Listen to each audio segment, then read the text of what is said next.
जे काही त्यांची मागणी होती त्यासाठी 4000 कोटी रुपयाची तरतूद आज यासाठी करण्यात आलेली आहे आणि जे काही जितकी जमीन ज्यांची आहे त्याप्रमाणे तो आकडा मागे पुढे होईल, परंतु सोयाबीन आणि कापूस याच्यामध्ये शेतकऱ्यांना दिला भावांतर पद्धतीने देण्याचा निर्णय आम्ही सरकारने घेतलेला आहे आणि नक्कीच याचा दिलासा शेतकऱ्यांना मिळेल।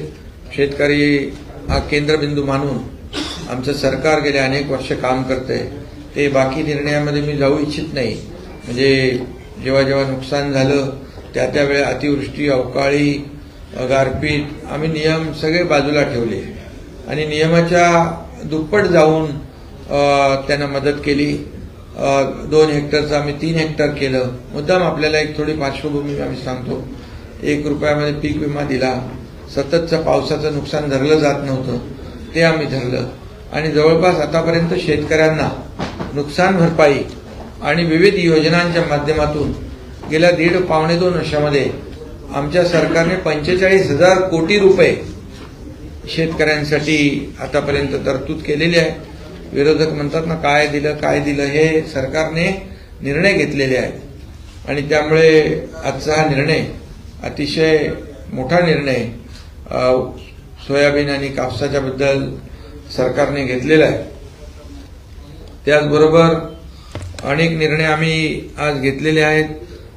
तात्पुरत्या स्वरूपातील वैद्यकीय अधिकाऱ्यांना नियमित करण्याचा निर्णय घेतला।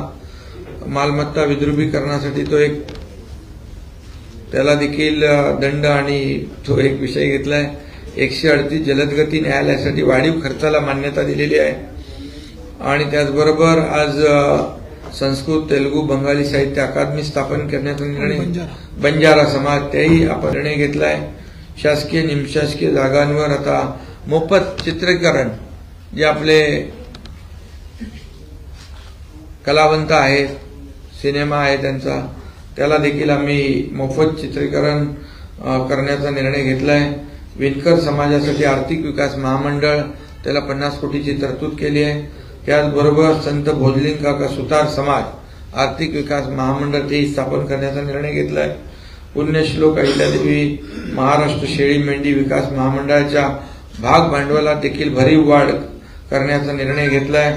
हाताने मैला उचलण्याच्या प्रथेचे उच्चाटन करण्याच्या दृष्टीने रोबोटिक स्वच्छता यंत्रे असलेले मॅन होलकडून मशीन होलकडे जाणारी योजना त्याचा देखील आम्ही आज निर्णय घेतलाय। संगणक गुन्हे तातडीने निकाली काढण्याचा निर्णय घेतलाय। त्यामध्ये सेमी ऑटोमेटेड प्रोसेसिंग प्रकल्प गृह विभागाच्या माध्यमातून राबवला जाईल।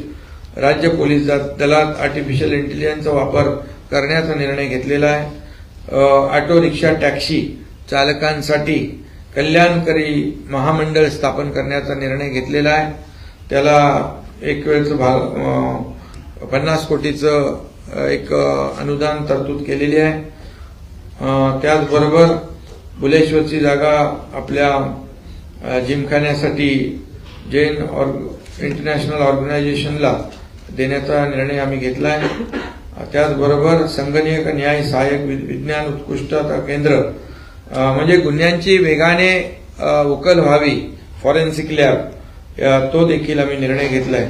वृद्ध साहित्यिक कलाकार जे आहे त्यांना अतिशय कमी अनुदान होतं, मानधन होतं, म्हणजे 2,500 होतं, 2100 होतं, 3300 होतं, त्यांना आम्ही सरसकट 5,000 रुपये मानधन करण्याचा निर्णय आम्ही घेतलेला आहे। त्याचबरोबर संगणक परिचालक जे आहेत ग्रामपंचायतीवर काम करणारे 22,000 जी मुलं आहेत त्यांना देखील आम्ही 3,000 रुपये मानधनामध्ये वाढ करण्याचा निर्णय घेतलेला आहे। त्यामुळे असे अनेक निर्णय आज सरकारने घेतलेत आणि गेल्या काही कॅबिनेटमध्ये देखील आपण पाहिले ते निर्णय आपल्याकडे आलेले आहेत, परंतु आज ही शेवटची कॅबिनेट आचारसंहितेच्या अगोदरची याच्यामध्ये देखील आम्ही शेवटपर्यंत, म्हणजे मी आपल्याला आठवण करू देऊ इच्छितो, सुरुवातीला मी आणि देवेंद्रजी दोघांनीच आम्ही शपथ घेतली होती आणि दोघांनी कॅबिनेटमध्ये आम्ही दोघंच होतो दादा।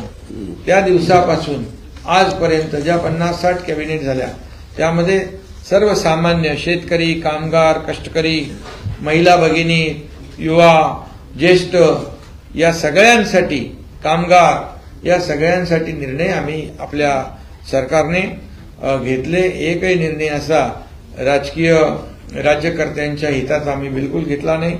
आम्ही सर्व निर्णय सर्वसामान्यांच्या हिताचे, जनतेच्या हिताचे, लोकांच्या जीवनामध्ये बदल घडवणारे, लोकाभिमुख असे निर्णय घेतलेले आहेत.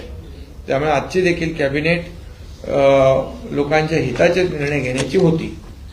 साहेब, तुम्ही सगळ्या गोष्टी घेतल्या बरोबर आहे, पण तुमच्या कार्यकाळामध्ये मराठा आरक्षणाचा मुद्दा फार गाजला.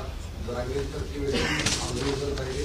आज त्यांची एक भूमिका आली की शेवटच्या मंत्रिमंडळापर्यंत किंवा आचारसंहिता लागेपर्यंत सगळे सोडण्याबाबतचा जर निर्णय झाला नाही तर महायुतीला याचे परतफेड करावी लागेल, अशा स्वरूपाचा इशारा देणं कितपत तुम्ही ग्राह्य समजता? नाही, यामध्ये एकच आमची भूमिका पहिल्या अगोदरपासून सरकारची स्पष्ट होती की मराठा समाजाला टिकणारं, कायद्याच्या चौकटीत बसणारं आरक्षण देणं आणि ओबीसी समाज, इतर समाज, कुठल्याही समाजाला धक्का न लावता हे आरक्षण देण्याचा आमचा निर्णय आणि आमची भूमिका होती. ती आम्ही तो निर्णय विशेष अधिवेशन घेऊन आम्ही तो निर्णय घेतला. आता त्यामध्ये जे मुलांना फायदाही होऊ लागलाय मराठा समाजाचा. त्या दिवशी आम्ही आपल्याला सांगतो की 26 फेब्रुवारीला आरक्षण लागू केलं रात्री 12 वाजता आणि 27 तारखेला बिंदू नामावलीचा GR काढला. एससीबीसी प्रमाणपत्र देण्याचा प्रक्रिया युद्ध पातळीवर सुरू आहे आणि आता जी भरती होती आहे त्यामध्ये भरतीमध्ये देखील हे तरुण उभे राहत आहेत. त्यामुळे नोकरीमध्ये आणि शैक्षणिक प्रवेशामध्ये त्यांना लाभ होतोय आणि त्याचबरोबर हायकोर्टात, सुप्रीम कोर्टात देखील आम्ही कॅव्हेट दाखल केलेला आहे. काही 6-7 लोक हायकोर्टमध्ये रिट पिटिशनमध्ये गेलेले आहेत, पण हायकोर्टाने कोणाला स्टे दिलेला नाही. त्यामुळे सरकारची जी काय आम्ही म्हणत होतो टिकणारं, कायद्याच्या चौकटीत बसणारं सर्व नियम, त्याच्यामध्ये जो काही डेटा आम्ही गोळा केलेला आहे, मराठा समाज मागास, शैक्षणिक आणि सामाजिक मागास कसा आहे हे जे काही सिद्ध करण्याचं काम या मागासवर्ग आयोगाने केलंय. अतिशय पद्धतशीरपणे जवळपास 2.5 कोटीपेक्षा जास्त 2,80,00,000 लोकांपर्यंत हे सर्वेक्षण झालेलं आहे. अतिशय इम्पिरिकल डेटा जो गोळा केलाय तो एक्सटेन्सिव्ह आणि अतिशय डिटेल हा आम्ही केलेला आहे. त्यामुळे आम्हाला खात्री आहे की जो निर्णय सरकारने घेतलाय तो निर्णय कोर्टामध्ये देखील टिकेल. आणि त्याचबरोबर जसं मनोज जरांगे पाटील यांनी जे कुणबी प्रमाणपत्र मिळत नव्हते ते कुणबी प्रमाणपत्र मराठवाड्यामध्ये त्यांनी मागणी केल्यानंतर जस्टिस शिंदे कमिटी आम्ही गठीत केली. जस्टिस शिंदे कमिटीने काम केल्यानंतर ज्या जुन्या कुणबी नोंदी 1967 पूर्वीच्या त्या शोधल्या. अनेक लोकांना त्या कुणबी प्रमाणपत्र मिळाले. पार तेलंगणापर्यंत आपले लोक गेले आणि त्यांची मागणी होती की या जस्टिस शिंदे कमिटीला मुदतवाढ मिळावी. 2 महिने मुदतवाढ देखील आम्ही दिलेली आहे. आणि त्याचबरोबर आता जे नोटिफिकेशन काढलं सगळे सोयऱ्यांचं, या नोटिफिकेशनवर जवळपास आता 8,47,000 एवढ्या हरकती आलेल्या आहेत. 26/1/2024 ही आपण अधिसूचना जनतेच्या सूचना हरकतीसाठी काढली आणि 16/2/24 पर्यंत 8,47,000 एवढ्या त्याच्या हरकती सूचना आलेल्या आहेत. सदर हरकती सूचनांची नोंदणी आणि छाननी याची कार्यवाही सामाजिक न्याय व विशेष सहाय्य विभागामार्फत प्राधान्याने सुरू आहे. पूर्णपणे टीम त्याच्यामध्ये काम करते. 5 विभागाचे 266 अधिकारी कर्मचारी त्याच्यात काम करतायत आणि डे नाईट त्याच्या शनिवार रविवारी देखील काम करतायत आणि यावर खूप मोठ्या प्रमाणावर छाननी झाली आहे.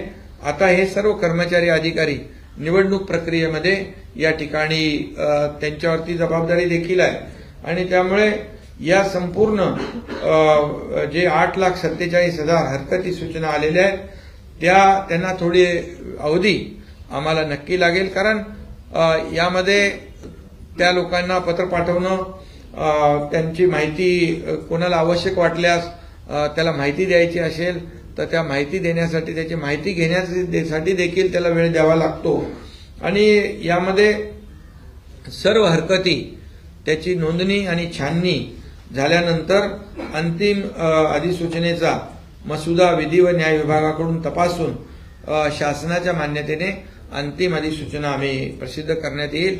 कारण आता जे आम्ही केलं, जे बोललो सरकार ते आम्ही केलेलं आहे. त्यामुळे 10% आरक्षण दिलं, ते आज आपलं लागू झालं. कुणबी प्रमाणपत्र मिळत नव्हती, ती कुणबी प्रमाणपत्र ज्यांच्या नोंदी जुन्या आहेत, जो कायदा नियम पूर्वीपासूनचा आहे तो लागू केला. जस्टिस शिंदे कमिटी यांची कमिटी पूर्ण काम करते, ते आम्ही केलं. आणि त्याचबरोबर हे अंतिम नोटिफिकेशन जे आहे, सूचना हरकती आल्यामुळे घाई गडबडीमध्ये जर कुठला निर्णय घेतला तो ते टिकणार नाही. आम्ही कुणालाही फसवणार नाही, हे पहिल्यापासून आमचं मत आहे. जाहीरपणे आम्ही सांगितलं, जाहीरपणे शिवाजी महाराजांची शपथ घेतली, जाहीरपणे आम्ही विशेष अधिवेशन घेतलं आणि आरक्षण दिलं. आता आपल्याला माहित आहे त्या आरक्षणाचा फायदा 10% मराठा समाजाला मिळू लागलेला आहे. त्यामुळे माझी विनंती आव्हान आहे सगळ्यांना की सरकार देणार आहे, सरकार सकारात्मक आहे, सरकार पूर्णपणे दिलेला शब्द पाळणार आहे.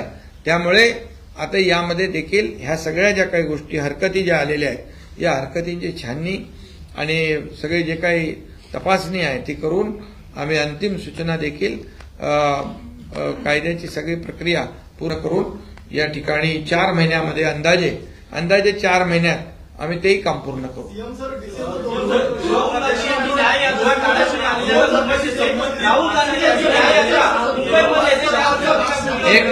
एक मिनिट पुन्हा एकदा एक मिनिट जरा एकदम क्लॅरिटी येऊ द्या.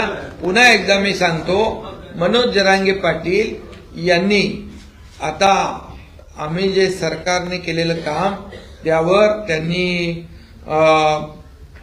विश्वास ठेवलेला आहे आतापर्यंत, आणि त्यांच्या मागणीचा देखील आम्ही सहानुभूतीपूर्वक विचार नेहमी केलाय, कारण आम्ही जे बोललो ते करून दाखवलेलं आहे.